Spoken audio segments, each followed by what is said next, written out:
राधे राधे। श्री कृष्ण जी कहते हैं, कर्म हमारे जीवन का एक अभिन्न भाग है। कर्म सभी करते हैं, परंतु क्या कर्म करने से पूर्व एक बार भी विचार करते हैं?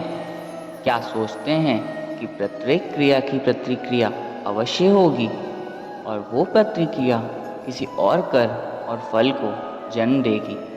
जिस प्रकार एक झूला एक बार झुलाओ तो लौटकर अवश्य आएगा, उसी प्रकार हमारे कर्म उसके फल लौटकर ज़रूर आते हैं। जिस प्रकार एक वृक्ष के आम मीठे होते हैं, उस वृक्ष को बोने वाला कदाचित इसके फल खाने की इच्छा नहीं की होगी, और यदि की भी होगी तो आवश्यक नहीं कि उसने इसके फल खाए हैं, परंतु हम लोग खाते हैं। वर्षों पहले किसी ने यहाँ आम बोए हैं, यदि वह कांटे बोता तो कदाचित वो हमें चुभते।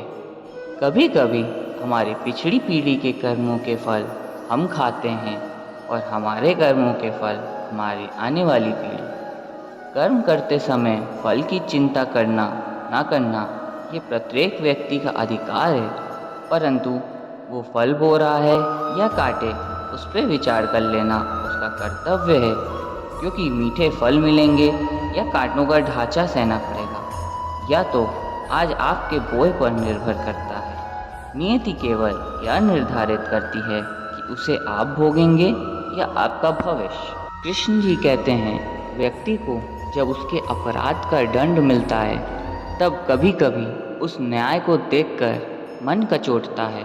प्रश्न उठता है हृदय में कि वो अपराध हुआ था तब वह व्यक्ति भिन्न था, उसके पश्चात उसने इतने पश्चाताप किए, स्वयं में इतना परिवर्तन किया, फिर उसे दंड क्यों मिले?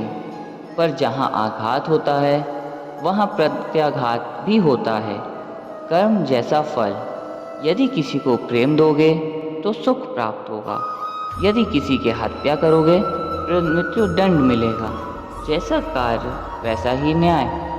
तो फिर क्या पश्चाताप और प्रायश्चित रास्ते का कोई मूल्य नहीं? अवश्य है मूल्य। प्रायश्चित और पश्चाताप मनुष्य की आत्मा को बलवान करता है, आने वाले दंड को स्वीकार करने के लिए मनुष्य को तैयार करता है। अर्थात बिना प्रायश्चित के दंड स्वीकार करने का कोई मूल्य है? विचार कीजिए। राधे राधे।